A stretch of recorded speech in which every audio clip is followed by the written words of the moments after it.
సంతోష్ శోభన్ ఇండస్ట్రీకి వచ్చి 10 సంవత్సరాలైనా ఒక్కటంటే ఒక్క సినిమా కూడా హిట్లేదు. Soft romance, realistic emotions, living together కాన్సెప్ట్తో వచ్చిన కపుల్ ఫ్రెండ్లీ, నిజంగా కపుల్గా చూసే సినిమానా లేక ఓటీటీకి వదిలేయాలా?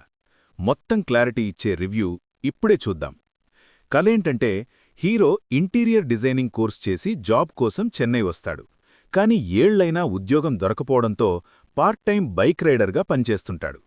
హీరోయిన్ మాత్రం ఐటీ జాబ్ ఆశతో చెన్నైకి వస్తుంది.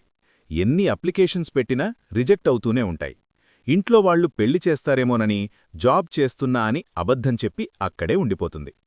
అలా అనుకోకుండా కలిసిన హీరోయిన్ పరిస్థితుల వల్ల లివింగ్ టుగెదర్లో ఉండాల్సి వస్తుంది. అక్కడ్నుంచి వాళ్ల మధ్య ప్రేమ ఎలా మొదలైంది, వాళ్ల రిలేషన్ ఇంట్లో తెలిసిన తర్వాత ఏమైంది, చివరకు పెళ్లికి ఫ్యామిలీ ఒప్పుకున్నారా లేదా అనేదే స్టోరీ. ఫస్ట్ హాఫ్ కాస్త స్లోగా అనిపిస్తుంది, ఎందుకంటే హీరోయిన్ సెటప్కి టైం తీసుకున్నారు. కాని ఇద్దరూ కలిసిన తర్వాత సినిమా స్పీడ్ పికప్ అవుతుంది. ఫస్ట్ హాఫ్ మొత్తం లవ్ స్టోరీ, సెకండ్ హాఫ్ వచ్చేసరికి ఫ్యామిలీకి విషయం తెలిసి ఎమోషనల్ ట్రాక్ స్టార్ట్ అవుతుంది.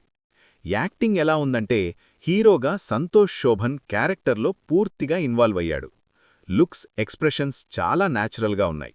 ముఖ్యంగా ఎమోషనల్ సీన్స్లో బాగా యాక్ట్ చేశాడు. హీరోయిన్ మానసా వారణాసి కూడా సర్ప్రైజింగ్గా బాగా చేసింది. ఇద్దరి మధ్య కెమిస్ట్రీ బాగా వర్కౌట్ అయింది.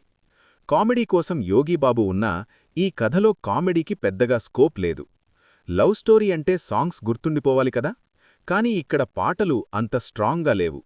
ఇదే ఈ మూవీకి పెద్ద డ్రాబ్యాక్. అయితే బ్యాక్గ్రౌండ్ స్కోర్ మాత్రం సీన్స్ని బాగా ఎలివేట్ చేస్తుంది.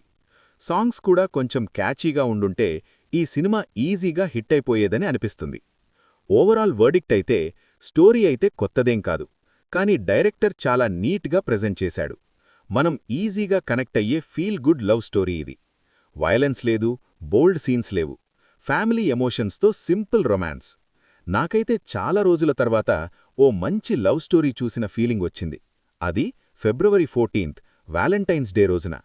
మీరు సాఫ్ట్ లవ్ స్టోరీస్ ఇష్టపడితే కపుల్గా లేదా లైట్ ఫ్యామిలీ వాచ్గా థియేటర్లో చూడొచ్చు. మీకు ఈ రివ్యూ నచ్చితే లైక్ చేయండి. ఇలాంటి మరిన్ని మూవీ రివ్యూస్ కోసం ఛానల్ని సబ్స్క్రైబ్ చేయడం మర్చిపోకండి.